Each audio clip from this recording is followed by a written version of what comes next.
Then God said to Jacob, "Go up to Bethel and settle there, and build an altar there to God, who appeared to you when you were fleeing from your brother Esau."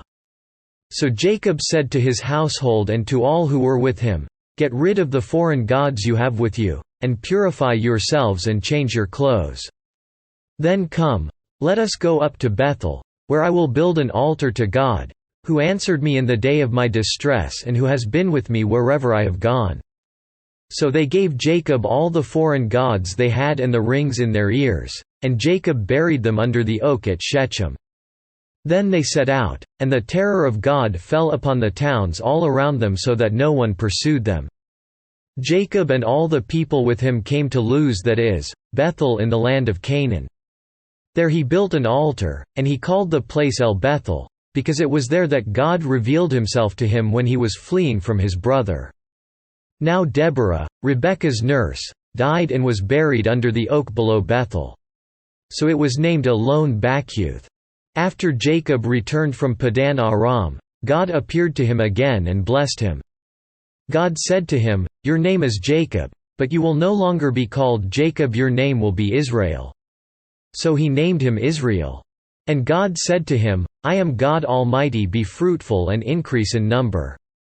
A nation and a community of nations will come from you, and kings will come from your body. The land I gave to Abraham and Isaac the first also give to you, and I will give this land to your descendants after you." Then God went up from him at the place where he had talked with him. Jacob set up a stone pillar at the place where God had talked with him, and he poured out a drink offering on it. He also poured oil on it. Jacob called the place where God had talked with him Bethel. Then they moved on from Bethel.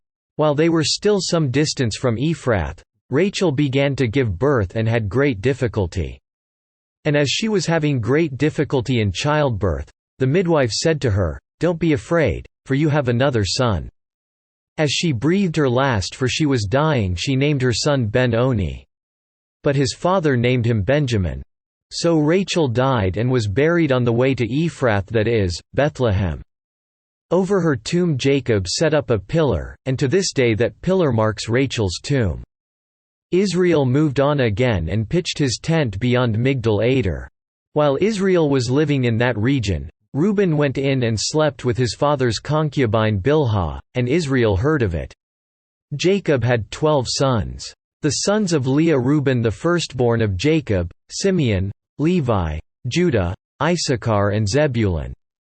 The sons of Rachel: Joseph and Benjamin. The sons of Rachel's maidservant Bilhah: Dan and Naphtali. The sons of Leah's maidservant Zilpah: Gad and Asher. These were the sons of Jacob, who were born to him in Padan Aram. Jacob came home to his father Isaac in Mamre, near Kiriath Arba, that is, Hebron, where Abraham and Isaac had stayed. Isaac lived 180 years. Then he breathed his last and died and was gathered to his people, old and full of years. And his sons Esau and Jacob buried him.